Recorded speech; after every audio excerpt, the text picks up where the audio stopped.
réalisateur de Merci Patron, initiateur de la nuit du 31 mars. Merci. D'abord, je voudrais remercier et saluer le travail invisible des Fania, des Chloé, des Gaël, des Marie, des Arthur, des Sam, des Emma et sans d'autres, qui à la logistique, à la restauration, à l'infirmerie, à l'animation, à la com, à la convergence des luttes et ainsi de suite, permettent qu'on soit tous rassemblés aujourd'hui. Et c'est grâce à eux que c'est possible. Donc vous pouvez les saluer. Et c'est le premier miracle. C'est le premier miracle. Ce sont ces bonnes volontés mises bout à bout. Ils sont crevés. Donc surtout, n'hésitez pas à les rejoindre. N'hésitez pas à signaler vos bonnes volontés. Et c'est à eux d'abord que je voudrais m'adresser. Je voudrais revenir sur la question qu'on posait le 23 février, juste à côté d'ici, à la Bourse du Travail. La question, c'était leur faire peur, mais comment? La réponse qu'on avait eue ce soir-là, c'était « on ne rentre pas chez nous ». Le moins qu'on puisse dire, c'est que ça a formidablement réussi, malgré une météo qui est à chaque fois contre nous, mais bon, c'est pas grave. La première étape, ça a marché. Mais est-ce qu'on leur fait vraiment peur? Est-ce qu'on fait vraiment peur à ce gouvernement et à l'oligarchie qui est derrière lui? On va pas se mentir, de mon point de vue, non, pas encore. On ne leur fait pas encore peur. Et je vais vous dire, moi, mon ambition.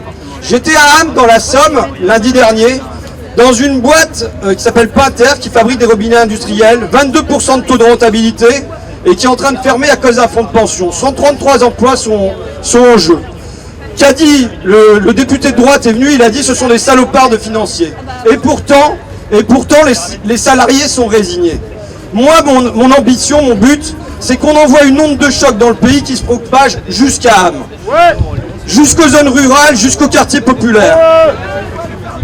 Pas forcément des nuits ou partout, mais que ça réveille les esprits, que ça secoue la résignation. On a rempli cette place, moi je propose une deuxième étape maintenant, et cette deuxième étape c'est en sortir. Pour qu'un moteur explose, il faut la rencontre de deux ingrédients différents. On a une place qui est saturée d'énergie, maintenant il faut qu'elle rencontre autre chose. De mon point de vue, il y a ce premier autre chose à rencontrer, c'est l'évidence, ce sont les syndicats. Il ne faut pas que Nuit debout et les syndicats se tournent le dos, il ne faut pas qu'ils se regardent en champ de faïence avec méfiance. Je le dis aux syndicats, ne snobez pas ce qui se produit ici. Mais réciproquement, il faut qu'ils soient aussi les bienvenus ici. Et je dirais de la base au sommet. Il y a des désaccords, très bien, et bien qu'on en parle. Et s'il y a la rencontre de ces deux-là, là oui, on va commencer à leur faire peur. Ensuite, il y a un calendrier dont on a un petit peu discuté, enfin par sondage comme ça. On se propose de faire un gros temps fort dans le week-end du 30 avril, 1er mai. Et qu'en gros, à partir de là, ça démarre une deuxième étape avec des ambassadeurs de la nuit debout dans les quartiers, dans les campagnes et ainsi de suite. Pour que l'onde de choc se propage maintenant, pour qu'elle se propage vraiment, ce qu'il faut, c'est une victoire. Le slogan, la cité, me convient parfaitement. C'est le slogan de Notre-Dame-des-Landes, vous savez, non à l'aéroport et à son monde. Et il faut que ça soit pareil pour notre ZAD, puisque c'est une ZAD quelque part qui s'installe ici. Non à la loi El Khomri et à son monde. Qu'est-ce que ce monde? Qu'est-ce que le monde de la loi El Khomri? C'est un monde où les salariés et les jeunes doivent se flexibiliser, s'assouplir, c'est-à-dire courber les chines. C'est un monde où les dividendes des actionnaires, eux, ne s'assouplissent jamais. C'est un monde où, d'accord de l'OMC en traité européen, l'oligarchie a instauré la libre recirculation des capitaux et des marchandises de Paris jusqu'au Panama. C'est un monde où le marché a mis sous tutelle la souveraineté populaire. À Notre-Dame-des-Landes, ils s'accrochent à leur bocage. C'est l'aéroport d'abord. Eh bien, je pense que nous aussi, on doit s'accrocher à ça. C'est la loi El Khomri d'abord.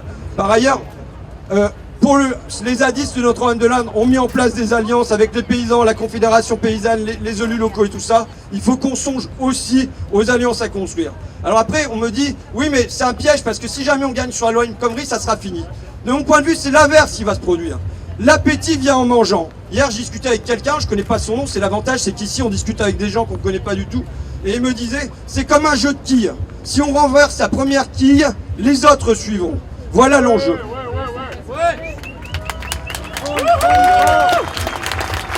En 2012, avant l'élection de Hollande, j'ai interrogé un financier qui me disait, de toute façon, moi je le prévois, Hollande, il va tromper le peuple, il va mettre fin au CDI et ainsi de suite. C'est-à-dire tout ce qu'il prévoit aujourd'hui. Il me disait, Je lui disais, mais si jamais il y a un soulèvement populaire, si jamais il y a quelque chose, il me disait, ah, là, ça serait la grosse crise d'angoisse en Europe. Parce que déjà, s'il y a quelque chose qui se produit en Bresse, ça leur fait peur, mais alors si c'est la France. Pour terminer, je terminerai sur le slogan de Fakir. Sans vous, on ne peut rien. Avec vous, on peut beaucoup. Et c'est pour ça qu'à la fin, c'est nous qu'on va gagner.